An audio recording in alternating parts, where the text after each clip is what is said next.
In other news, the lower house has started its own inquiry into the recently signed Philippines-U.S. Enhanced Defense Cooperation Agreement. Members of the Philippine negotiating panel have stressed the benefits that the country will get from the accord. Freddie Abando filed this report.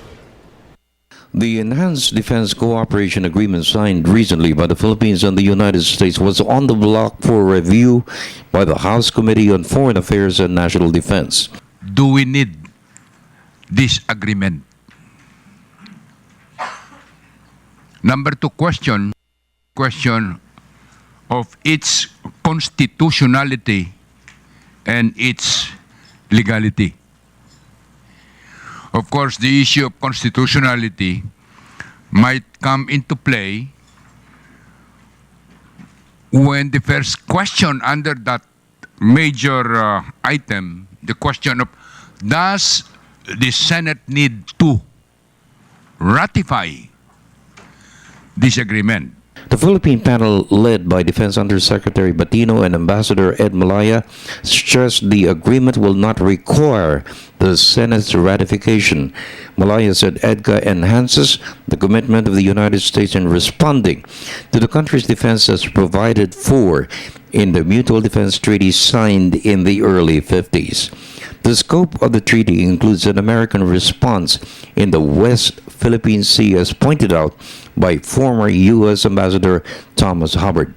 When we say that EDCA is an implementation of the Mutual Defense Treaty, we refer specifically to Article 2 of the Mutual Defense Treaty, which says that the parties, referring to the U.S. and the Philippines, shall separately and jointly by self-help and mutual aid will maintain and develop their individual and collective capacity to resist armed attack. That means to say that both of them, our country as well as the U.S., will assist each other in defense matters, particularly in defense preparedness, and also in the event that there is an actual armed attack.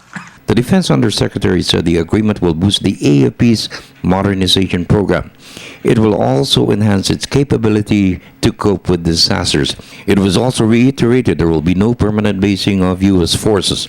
The camps to be made available for the deployment of American forces are still discussed. Their equipment will be pre-positioned in these camps. Construction funds will be provided for by the American government.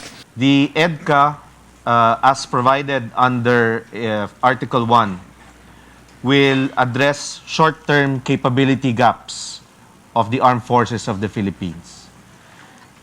This would be the aspect wherein our lack in modern defense equipment on the short-term basis would be addressed.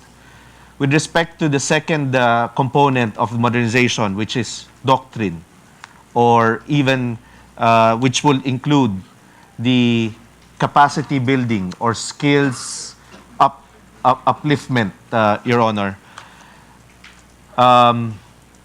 As we await for the modern defense equipment, the pre-positioned equipment that the Philippine and U.S. Armed Forces would agree placed here in the agreed locations will be the instruments for the advanced training for the AFP. This would accelerate the modernization of our capacities. For the People's Television Network, this is Freddie Abando reporting.